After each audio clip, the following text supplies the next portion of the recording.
I have to say, Call of the Night is one of the most visually stunning shows I've seen in a few anime seasons, and it's primarily due to how background art and lighting is utilized. And I mean, the story about almost like a slice of life nightly adventure of a boy with insomnia who's trying to become a vampire. The only way to become a vampire is seemingly by falling in love with said vampire, and that's all well and good. I enjoy it. I enjoyed the general interactions, but it's the visuals that sold me on this first episode, and I'm sure I'm not going to be alone in that, and I don't think that's a bad thing, because the interesting thing about the directing in this episode is how it constantly is trying to tell the main male character in this show about the beauties of nighttime, right? This is basically getting pounded into his skull for his first time out, something that he's seemingly not supposed to do, and then just seeing some drunken people waiting for their bus, to going to bed next to this cute girl, to then flying in the sky. What it's trying to say is that the nighttime brings out a completely different side of people. Why do people stay up late? Why do they do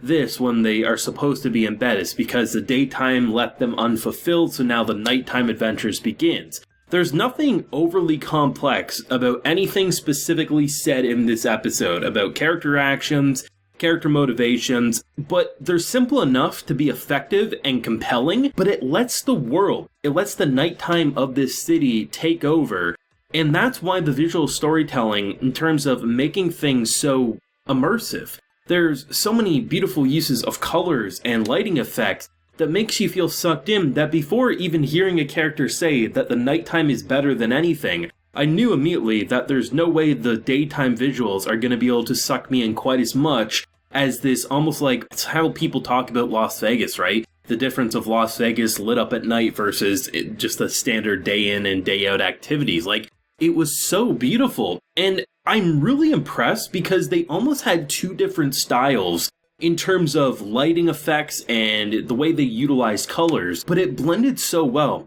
Immediately this show kicks off, and I mean, the way they used the color palette, the purples and the pinks, the very soft pinks, you would swear that color palette and that art design would fit right at home in any cyberpunk neon Tokyo style anime. Just throw in some gritty kind of action and you're pretty much set. And immediately you're like, okay, this feels a little haunting, a little ominous, but goddamn do I want to see more. And then they kind of sucker punch you with this use of yellows and just seeing it lit up in such a way to make everything pop. I mean, in the middle of conversation, this is a typical directing technique that anime studios will use when they don't want to animate things, or they just want to make an easier to animate frame than having characters stand around talking. They'll show you the background, they might focus on the swing set, they might focus on, hell, a garbage can at times. But the difference with Call of the Night in most studios is that when it's having the characters talk, I'm more happy seeing the general backgrounds than I am seeing the characters half the time. Like, if they're making a funny face or they're making a flustered face, of course, yeah, and if it's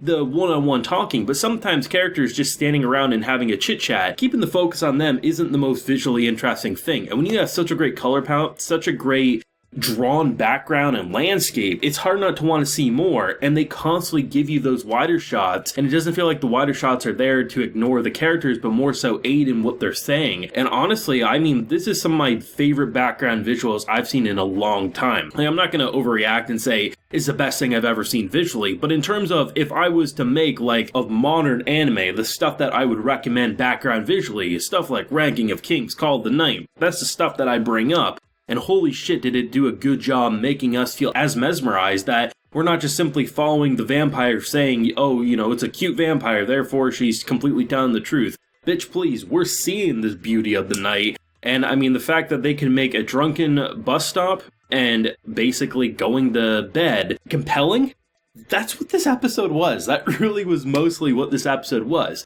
Of course, they give us a bit of detail about our main character and the kind of like insomnia. The fact that it gives off the impression that he kind of lived a fake life, and the fact that he has harder and harder times fitting in. The idea that he doesn't understand love, and, you know, the fact that he denied a girl when she asked him out, and then there's all these kind of bitchy people come in like, what the hell's wrong with you? you get a good idea of what led him to like kind of that like separated lifestyle to now kind of going out at night and trying to find a new place to fit in. But it's nice to see how they were able to be very simple yet effective. And I think sometimes premiere episodes pack it full, and it's not to say that's not enjoyable, but I think the reason this episode is going to stick with me for 7 days as I anticipate the next one is that it let the beauty of this city take hold, and it got you connected enough. You understood both of their personalities. It wasn't like she was just this kind of like vampire who just preys on the weak and has no remorse. Whenever she gets caught in a flub or a little bit of a white lie, she's pretty damn adorable with how she responds to it. Like the fact that when she's waiting for him to fall asleep, right,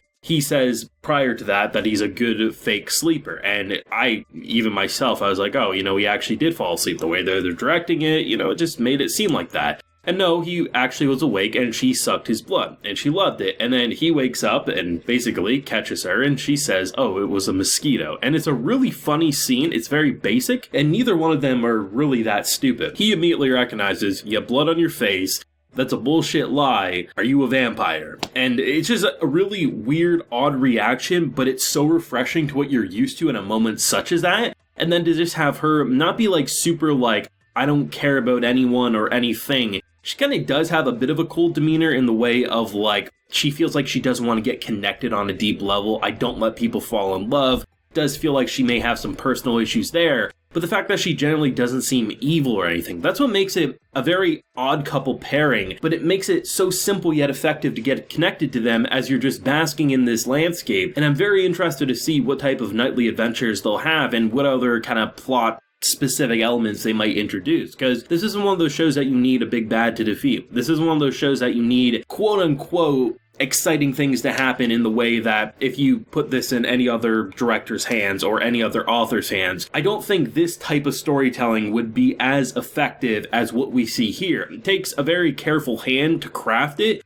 and I think they did a beautiful job. Love the voice acting. I think both of them sold the performance they needed to without going overboard or too boring that you kind of were like, okay, they're not too enthusiastic. We just have the generic, no emotion, boring character or the over-the-top, feisty character. No, they just felt normal for a very not so normal situation is, I guess, how I'd put it. I mean, in terms of new things that were going to be popping up this season, this was one of my more anticipated because, honestly, for the past, 9 months, it felt like I've been hearing about Call of the Night, people saying they love the source material. The main reason, outside of people saying it was going to be good, that it interests me is the poster image just screamed unique art style. I did like the look of the lighting from the little bits we got teased of, but I still wasn't expecting it to be quite as beautiful as it is. And for being in that vampire kind of theme / genre, you either get pretty normal looking high school anime, or you get super gothic horror, maybe ancient Victorian, that kind of